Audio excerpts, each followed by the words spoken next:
The next question is from brother Muhammad Asif Iqbal. I am buying land on installments. The complete installments will be in 6 years.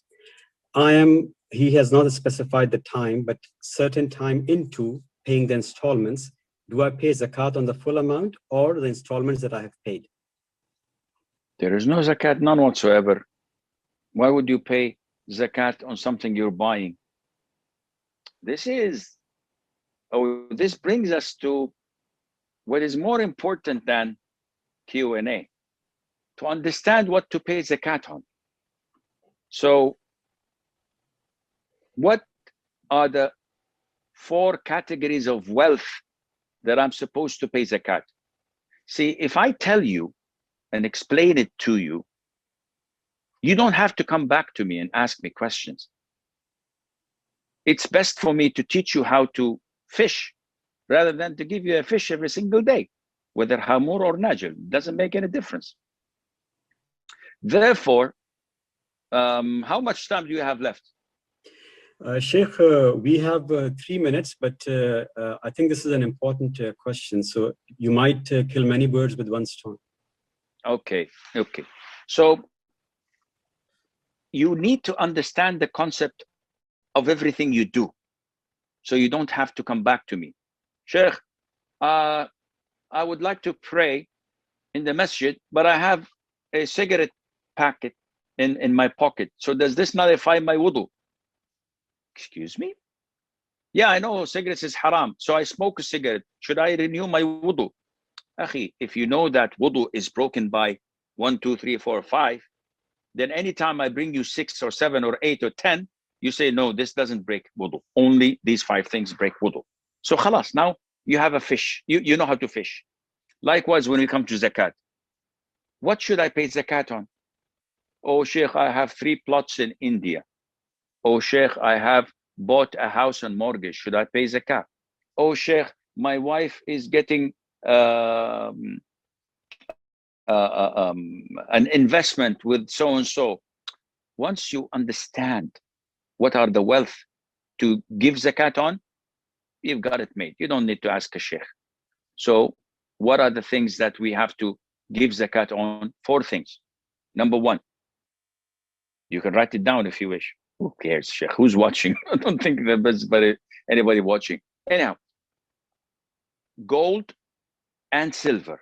These are the 2 most important minerals and metals in the world, because all finances and currencies revolve around them since the beginning of time, and it will at the end of the time.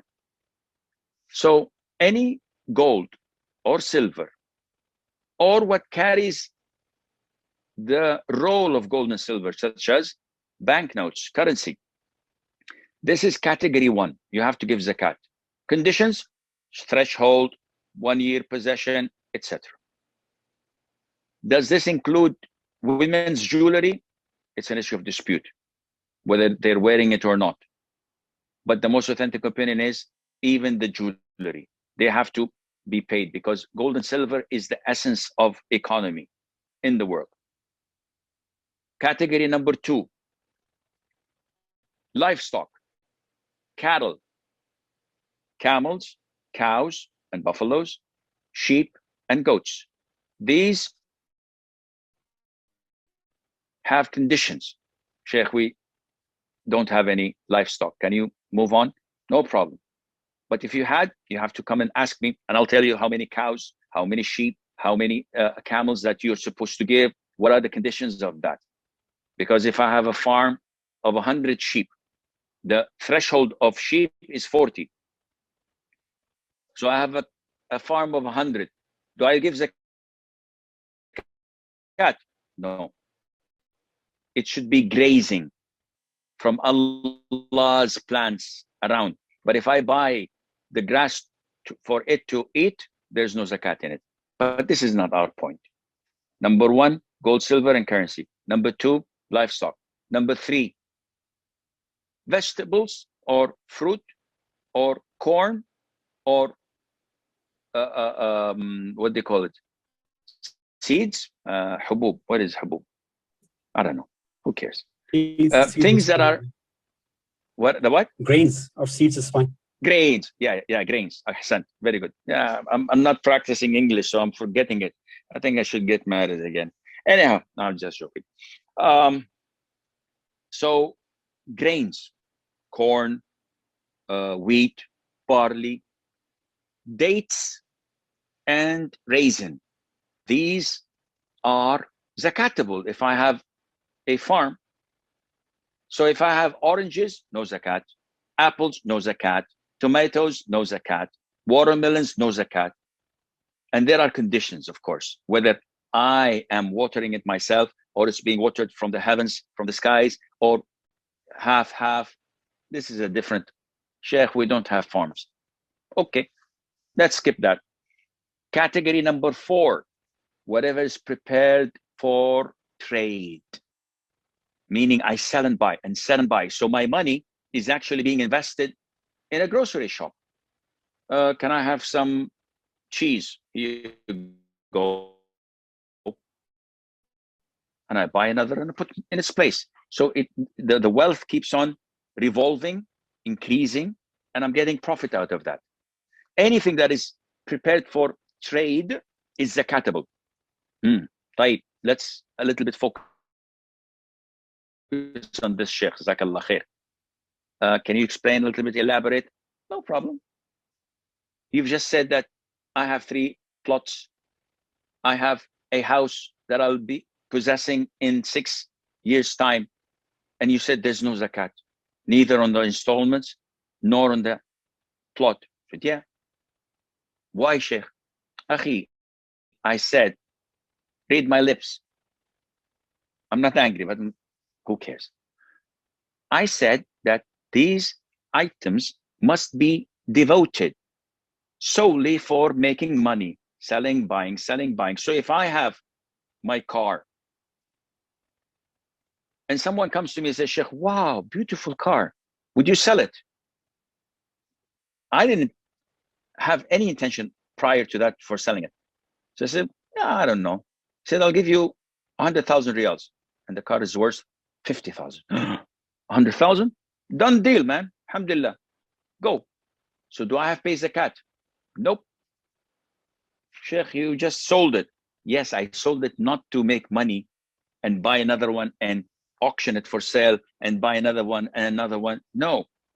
If someone comes to me and says, Sheikh, your headscarf is very beautiful. By the way, this is from Kuwait. I bought it a couple of years ago and I need a replacement. So I have to come to Kuwait soon because this is the only place it's sold in. Anyhow, I don't know Mubaraki or Hamidi. I don't know what's the We miss you here, Sheikh. We miss you here. Soon, inshallah, soon, inshallah. So someone says, Sheikh, I love your headscarf. Would you take $100 for it? I said, $100, take it.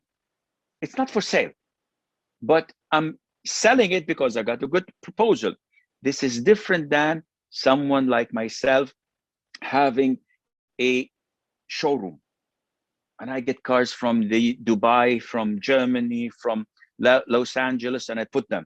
And I sell cars. And then the money I get, I buy other cars. So the rotation is for making money. Going back to the original question, Sheikh, I have 3 plots in India. Do I pay zakat? What is the purpose of owning them? Well, I don't know. I got a bonus 5 years ago, so I bought one. And last year, I saw it cheap, I bought it. And now I have a 3rd one. So what is your intention? Are you displaying it for people and real estate agents to buy from you? I want this price to sell. No. I may build a house. I may build a building and rent it. I may invest it in the future. I may give it to some of my children. There's no zakat in it. Okay. What about the plot or the building I'm paying installments for 6 years?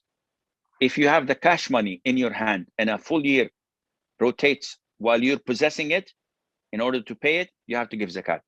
But if not, I don't have any savings. Every year, just before the deadline, I save from my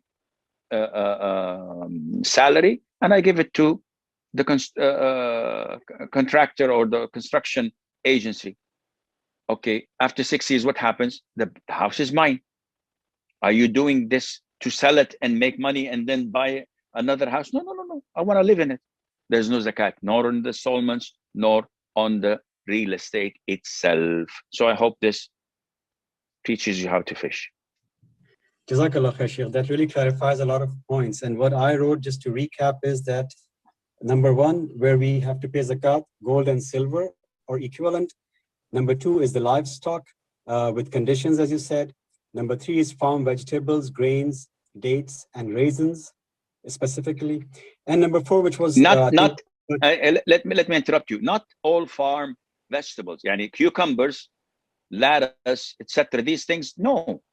The condition is that it should be weighed, size or weight, and it can be saved, stored.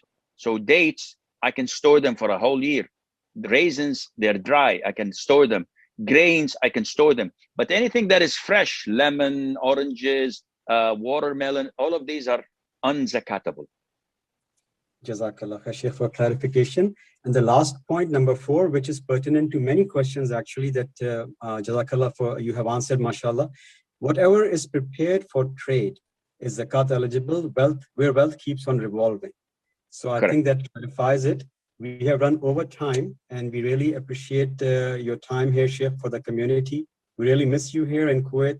Hopefully, once the restrictions are down, then we would like to welcome you here again. You are part of this community, part of this family. I would like to also thank all the attendees here.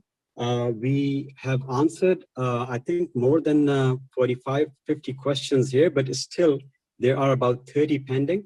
I apologize that we could not take it, but inshallah, next time. Jazakallah khair, Sheikh, for your time. Barakallahu feekum, jazakumullah khair for having me.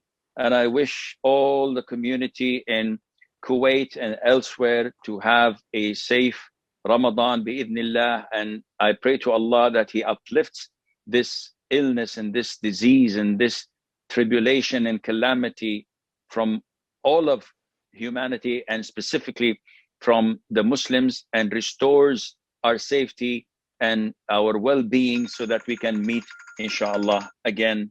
Wassalamu alaikum wa rahmatullahi wa barakatuh.